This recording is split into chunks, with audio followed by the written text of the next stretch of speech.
Hey, it's Nico, and if I'm being honest, I have been waiting since the dawn of time to be able to make a video like this. I always think alpha males are one of the most amusing things to watch, and people like Gary Vee are one of the most stupid people to watch. So, I have been waiting for the day that a man that can combine the two will fall into my lap. And thanks to my brother, I have found him. His name is Andrew Tate. So, I was thinking that today we would take a quick look at this beautiful, beautiful man's YouTube channel and see what kind of stuff he uploads on a daily basis. See what kind of advice he has to give us about his, entrepreneurship, and what kind of advice he has to give us in the world of being an alpha male. Both of which are things that I, of course, want to know more about. So I am ready to be influenced by this man, and I am ready for him to share his wisdom about what he has learned to me. So, without further ado, let's get right into it. I don't see the point in having female friends. Any real G out there knows it's true. You got your girl or your girls. I love the way he pauses on your girls so that he wants you to be fully aware of the fact that he is the one with girls. He gets many of them all the time, he promises, alright, guys? So, don't make fun of him. He gets so many women. You got your girl or your girls who you're f***ing. You got the girls who you're trying to f***. And there ain't really room for that chick. Well, I don't want to ever f*** him. I just want to sit here and talk and waste his time and he can buy me dinner. No, and I don't need female friends. If I tell a girl we're going to f*** and she goes, I don't want to f*** you, I'll say, okay, well, we ain't going to talk anymore. What the f*** we going to talk about now? We ain't going to f***, so what we going to talk about? Vampire Diaries? Get the f*** out of here. What do you talk about with your male friends? I don't think I'm fully understanding right now. So, in his view of the world, a woman isn't intelligent enough to have an actual conversation with him. The only thing that she can talk about is, gossip and Vampire Diaries. And so, if she is in his life, she is only in his life for two reasons. One, because he is actively fucking her. And two, because he wants to fuck her. So, I just want to know what he talks to his guy friends about. Like, does he have conversations with them that are more intelligent than the ones he would have with the girl? Because I can't imagine that's the case, because the only time I ever talk to guys, all we talk about is, the most surface level lame shit ever. And listen, I got homies. We can talk about stuff that isn't that. But if I'm just talking to a group of dudes, nobody ever gets deep. With girls, that shit goes 0 to 100 real quick. So what kind of girls are you talking to, man? I'm not fully understanding. I'm not fully comprehending what you're trying to say right now. Also, do the women in his life know that he only has them around because he wants to fuck? Do they know? Because if they don't, maybe they should figure that out and leave as fast as possible. To be honest, he's the same kind of guy that would insist that he's got insane pull-out game and then accidentally get a girl pregnant and still insist that she must have done something because there's no way it could be his fault. I don't know. He just seems like the kind of guy who would never take responsibility for his actions no matter what. Need to prevent a single government having access or control over your entire life. Same thing with passports, man. If I fuck up and England wants me in jail, I can fly on a Nigerian passport, or an American, or an English, or a Polish, or an Estonian. I have so many passports. What, are you going to block them all?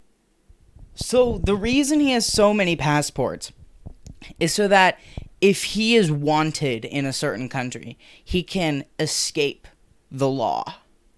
What he's encouraging here is, I'm not entirely, I'm not well versed on the law at all, but I feel like what he is encouraging right now is not legal. He's basically telling everybody to find a way around the system and to avoid any run-ins with the law that they may have or any consequences for their actions. They can't stop me traveling. There's always a passport I can pull out. There's always a driver's license I can pull out. If you ban one, I've got another one. I've got bank accounts in 19 countries. My shit is diversified. So am I off-grid? No. I'm on so many grids. You can't lock the grid on me because there's too fucking many of them. Dude, I want that on a t-shirt. Am I off the grid? No, I'm on so many fucking grids. You can't lock the grid on me. That's so funny. Maybe I don't know the law well enough, but he said earlier that if he is wanted in Britain, he'll just travel on a Nigerian passport. Which maybe I'm just stupid, maybe I'm not understanding it well enough, but I feel like if you are wanted in a country, your name and your photo is sent out. And I don't think they track down your specific passport number. I'm pretty sure they track you down by name. Which, then the only way I can see having multiple passports helping is if you have a different name and photo, or at least different name, on every passport, in which case I know that's illegal. Because that's not identity theft, because you're not stealing from anybody, but you're making up, you're bullshitting who you are, and that's not legal. The king moves one square at a time. The queen can jump across the board. Please tell me this man is not about to make an analogy about real life issues and comparing it to chess. When you go out to these boats out here in Miami, right? You see a yacht. The man who's on that boat, he had to work his ass hard all his life, one square at a time, to get on that boat. How'd the bitch get on the boat? Instagram. Boom. Across the board. Bang. Done. She ain't doing the hard work. Okay, so first of all, no. If a woman wants to own a yacht, she would have to get a job that pays well enough to own said yacht. The problem with that is that it is significantly more difficult for her to get a job that pays enough than it is for a man because of the systemic misogyny that created the wage gap. Second of all, men are models too, and I'm sure that there are a few women who do own yachts that have invited male Instagram models out on their yachts. So, this isn't just a one-way road. Third of all, the only reason women who haven't worked or Instagram models sometimes end up on yachts is because of the overly sexual middle-aged man that invited her onto the yacht to begin with. It's not like she cheated the system and hacked her way through life to end up on a yacht. He's just a pervert who invited her because he thought she was hot and he wanted to fuck her. So, it is really she didn't get any special privilege because she was a woman. She got special privilege because of the male gaze. And if you have a problem with that, then you have a problem with yourself. So, fuck you, I guess. There's a huge advantage in life to being likable. Are you about to give me advice on how to be likable? Because I gotta tell you, man, you're not doing a great job at it yourself, so I don't think you're the best person to be giving me advice. That is a skill that most people should cultivate, being likable. I can actually honestly say, in the real world, the people who dislike me are people I've decided it's okay for them to dislike me.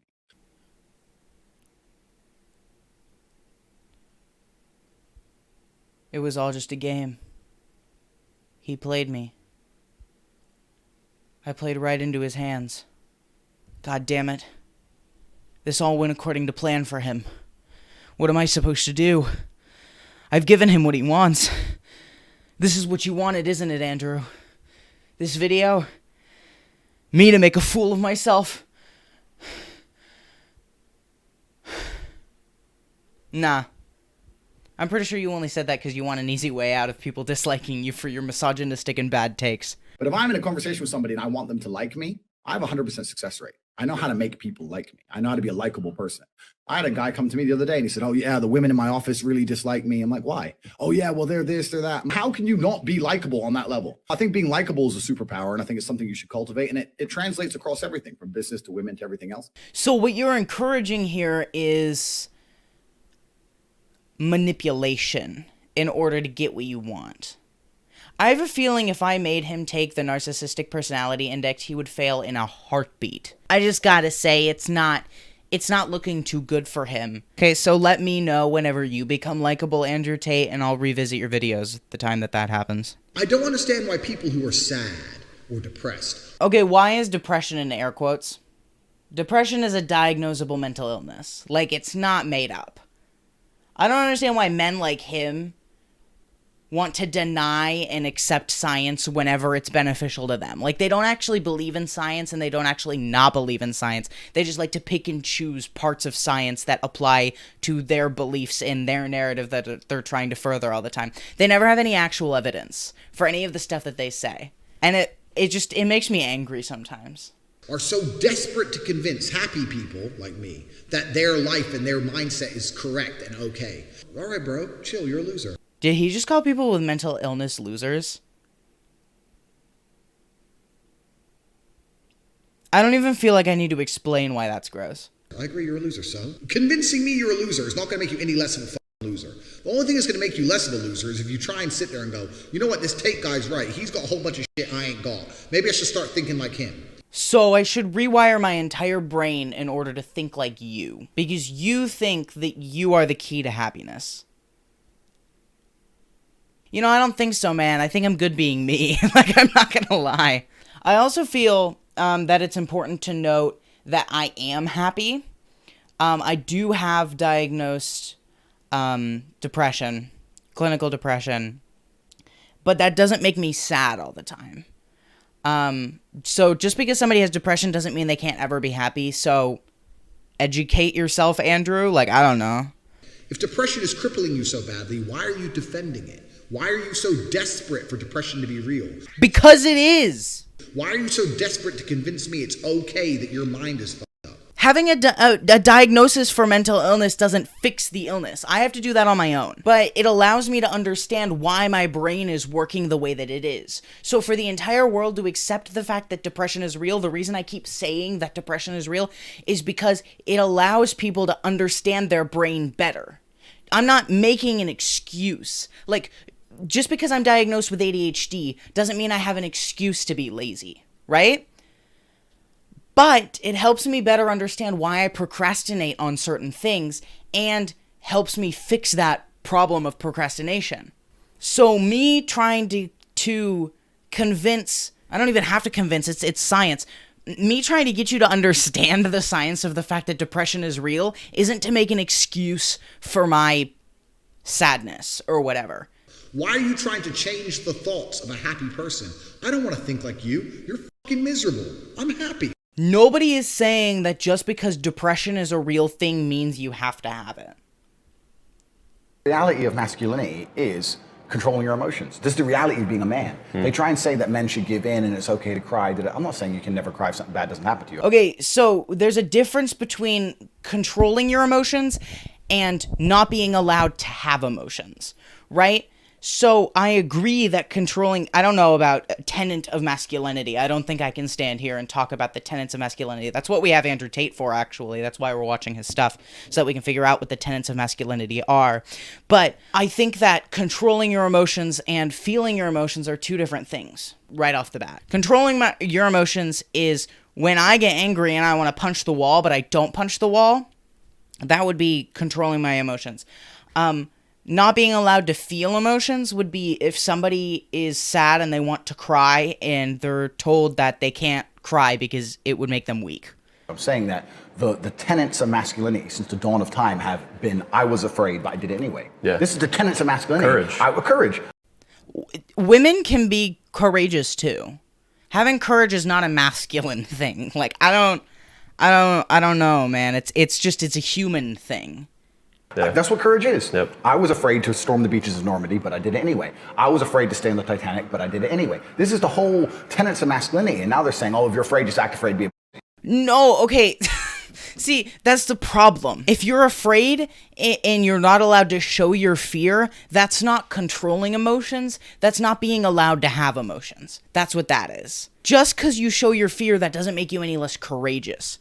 What matters is you can show your fear and then still do it anyway. That's just as courageous as not showing fear and doing it anyway. And I think that if you're not showing fear, that's just more of a dumbass thing to do, you know? Because then you really didn't think about it. There was nothing for you to overcome. And honestly, don't even get me started on the fact that he used the word pussy. Because I don't want to talk about it. He also just finished the video off by directly contradicting what he said in the beginning. In the beginning, he was like, If you want to cry about something that made you sad, cry. And then at the end, he was like, Don't show your fear. Don't do it. It's not masculine. Do you ever worry that a woman is with you for the wrong reasons, and therefore, do you ever hide how successful you are? First off, this would imply that he's successful. That's a good question. And I think you have to look at it under a different frame. If she's only with me because I am tall, strong, rich, and successful, and smart, and interesting, and charismatic, and humble. And funny. Yeah. Did he just mock him by adding in and humble and funny? And humble. And funny. Because that fully sounded like he was mocking him. That shit's so funny. If she's only with me for those things, and I'm only with her because she's beautiful and shuts the fuck up, who's more shallow? You. So who cares? You know, this one is one that I agree with. And I never thought I would agree with anything that came out of this man's mouth. Everybody understands that you're the sum of the 5 people you spend the most time with. See, but that requires me to have 5 friends. Everybody understands that. But they understand that and still hang around with fucking losers. So what am I supposed to do? Just drop all of my friends that I have and go and hang out with people who aren't losers, quote unquote? I guess mentally stable people, because earlier you implied that losers are people with mental illnesses. So, but like, what kind of friendship would that be? A friendship that's created just because I want to be like them, because then that would make me more neurotypical. I don't think that's a friendship at all, if I'm honest. True. It's like, is that not the ultimate mark of being a dumb? Dude, I don't know. I think the ultimate mark of being a dumbass is only caring about money and fame and hanging around people who don't like you. But that might just be me. If you understand that that's the truth and you don't curate your friendship and curate your reality, Yes. then you're a loser. That was Andrew Tate. I don't even is there a good moral of the story that we could give this one? Oh god, I gotta take off my glasses. Stop being a loser. I think that's a good moral. I think that sums up pretty much everything that we learned today. Hey guys, I just needed to come in here and make a quick little update because a few things have happened since I recorded this video that I feel like I need to make everybody aware of. First of all, he was just the legal side of things with him is that he is in some hot water, which who would have known that he's an asshole and abusive towards women. But yeah, so trigger warning, BT dubs, for his arrest. He got arrested on charges of sex trafficking. So it's a lot. And I'm not going to get into it here because kind of the other reason that I wanted to make this update was that I found out that Danny Gonzales a few weeks ago actually made a video that wasn't necessarily on him, but it was on a group that he was a part of or maybe in charge of. I don't know. I didn't watch the video. So I didn't even know that Danny had made a video about him, even though I talk about Danny and I watch Danny a lot. I didn't know that he had made a video on him. But I found out today when I opened up my YouTube and was recommended a second channel video by Danny that was about his arrest. So I'm going to put that video up here for you guys to go watch Danny's video about his arrest, because I'm not going to get into the details here, but I did want you guys to know that I did know it was a thing, but I didn't know while filming. And I also now know that Danny also made a video about him, which I also didn't know while I was filming the video. So just 2 quick little updates. Yeah. I hope you guys enjoyed this video. Make sure you hit the like button, subscribe, do all the other things all those other YouTubers will ask you to do. I have merch, did you know? Because I don't talk about it a lot, so just figured you might not know. But I have it. It's in the description. And I'll see you guys whenever I upload next. Bye.